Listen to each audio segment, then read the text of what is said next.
Well, dyslexia is a neurological issue affecting a person's ability to read, write, and spell. Words may blur and go out of focus, and letters may be reversed. But a 10-year-old student from the southwest suburbs has now written a book about her life with dyslexia so she can help others. It's called Cecilia's Journey Embracing Dyslexia, and joining me now, the author, Cecilia Santagata, and with her is School District 202 reading specialist Denise Wilson. Thank you both so much. This is the book that we are talking about right here. I know you both have a copy too.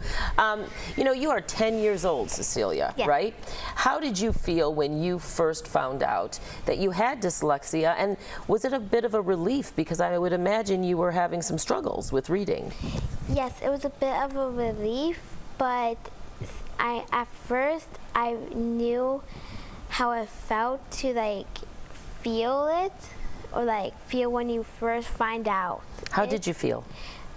More relieved than scared, I guess.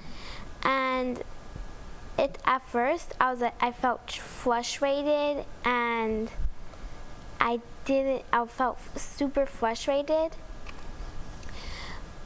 But then you decided to write a book. Can you tell me how that happened? I had this idea for a library a section in my library at my school, and that's kind of based off, the library section is based off the book.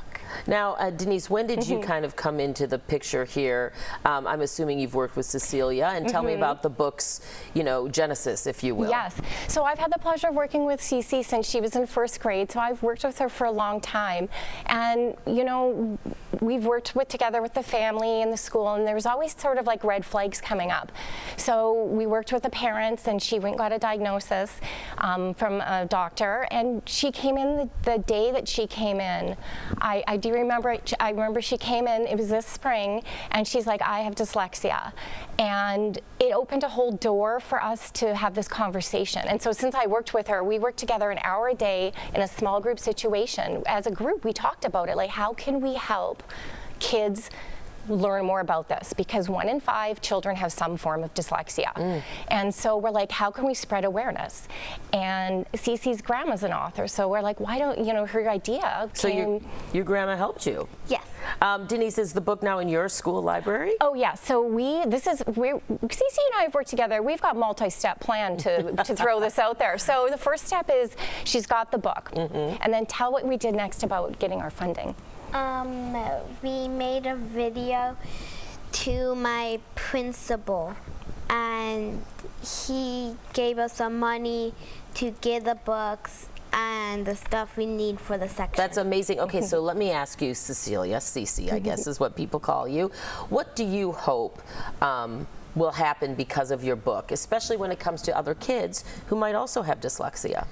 I hope the kids will understand that dyslexia is not holding you back. It's just like a superpower. Ooh, a superpower. I love that phrasing. And you say it's a superpower, why? Because it's something that not a lot of kids have. And it's different for everybody. That's right, and sometimes what makes you different makes you extra special too. Yes. Right? Yeah. All right, Cecilia, Denise, I know this goes so fast, right? But I really appreciate both of you joining me here this morning to talk about this amazing book, Cecilia's Journey Embracing Dyslexia, right here. Written by a 10-year-old Cecilia herself, which is amazing in and of itself. And you can also, besides in the school library, you can also find her book on Amazon.